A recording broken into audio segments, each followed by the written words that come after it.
I'm so fucking ready. I'm so ready to go. Let me get that. Let me get that. Yeah, right here. Right here.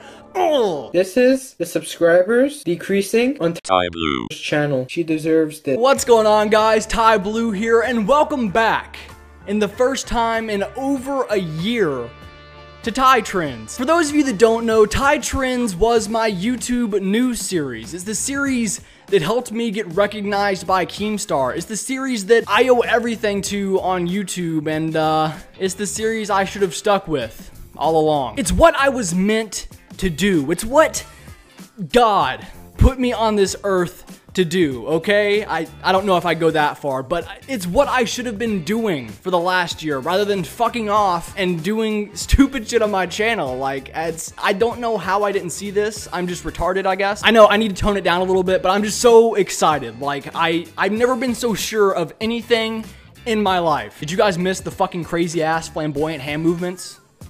Because I'm sure you didn't. I can't fucking help it, okay? So today, I figured what better way to start this series off than to recap all of the crazy drama I've missed over the last year.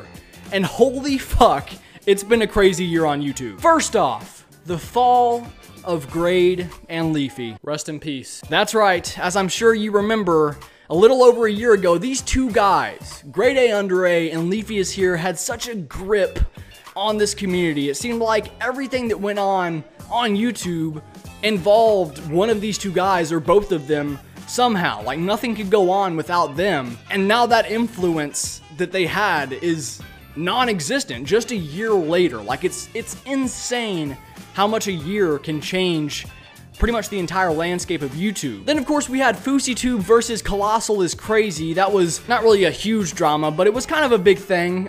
You know, Colossal is Crazy finally released his big video on FouseyTube, which was an awesome video. And then, of course, FouseyTube fucking did a FouseyTube and claimed his video and took all the money from it. Actually, I talked about this in a video, not a Tytrends, but a separate video on my channel, and kind of gave my opinion on it and everything. But, that was pretty crazy too. Then another big one, we had the Vine shutdown, which I don't know if you really realized it at that point, but that would have such an impact on the YouTube community because now, where are all the Viners? On fucking YouTube, or they fucked off. Then we had the baited breakup. We had Tommy C versus Nick Cash. Those two things kind of, they're in a way, they're kind of connected together. But that was a big thing. You know, Baited was a really popular podcast. I enjoyed watching it.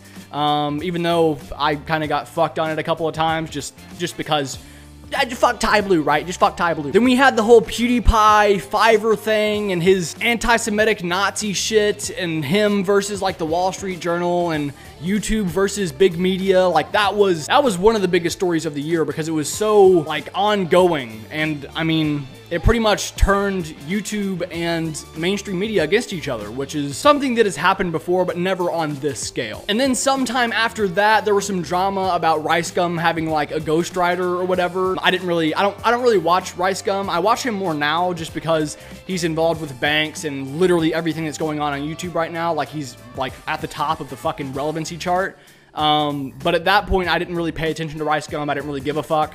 But apparently he has a ghostwriter, or he did have a ghostwriter, or somebody wrote something for him. Who the fuck knows? Who knows? Then, one of my favorites, Tana Mojo Jojo versus iDubbbz. That was, I mean, even though I didn't really do like Tytrends or any YouTube news stuff at the time, I did make a video on this expressing my outraged opinion at Tana. And then, of course, iDubbbz dropped his content cop. And that was a wrap. That was, I mean, it was a wrap from the beginning, but that really just put the fucking bow on top, you know what I mean? At some point after that, we had the whole YouTube unsub glitch where people were losing like, I don't know, like hundreds of thousands of subscribers overnight. And I think it was Tana at that point who lost like an insane amount because that's when like the iDubbbz versus her drama was going on. And people were using that glitch to like take away all of her subscribers. I forgot how much she went down exactly, but it was nuts. It was absolutely insane. And who can forget Shay Carl's DMs?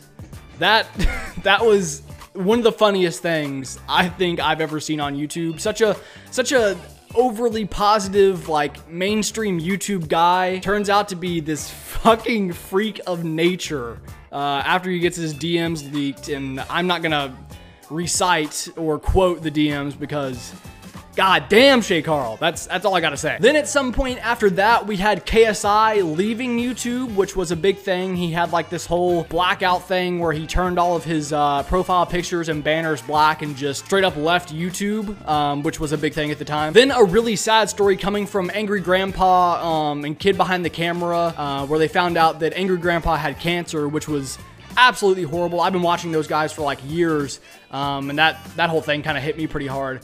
So that was some bad shit. Next up, we had Daddy05 and that entire situation, which was both sad and just crazy. I personally, because I wasn't that involved in the community at that point, I found it hard to keep up with. But from the stuff I did hear about that, it was a really fucked up situation. Then getting back to some recent stuff, it's Everyday Bro. My name is Nick Crompton, and my collar stay poppin'. Obviously, that's pretty much where this whole Jake Paul craze started. You know, him and his brother had like a whole diss track war, and everybody was kind of, the whole It's Everyday Bro became a meme because the fucking music video itself was so goddamn bad.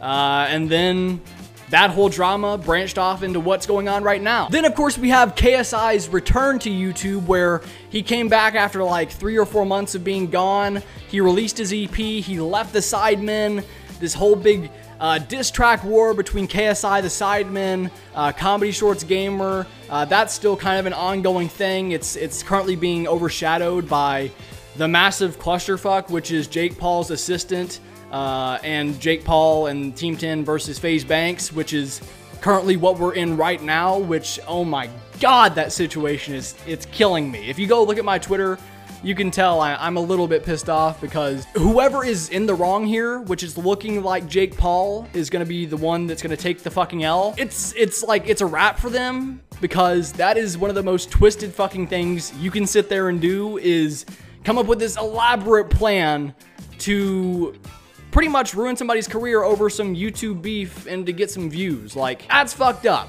But hey, we're gonna have to let it pan out. We're gonna have to see all the proof and evidence first, which I'm sure it'll take a little while if we even get to see all of the proof and evidence. But hopefully we do, and hopefully it gets resolved, because, I mean, I don't know about you, but I want to know who's in the wrong here. And yeah, I think that's about it. Which, I mean, I'm sure I missed a couple of stories here and there, but damn, like, so much has happened since I've been gone. Like, absolutely crazy.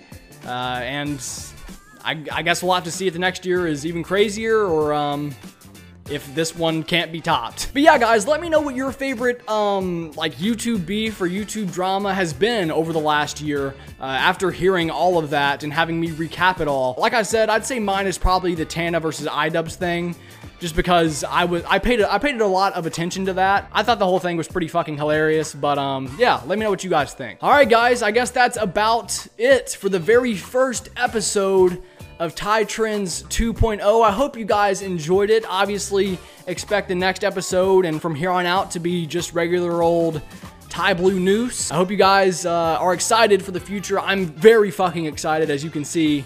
And yeah, I'll catch you guys in the next one. Peace.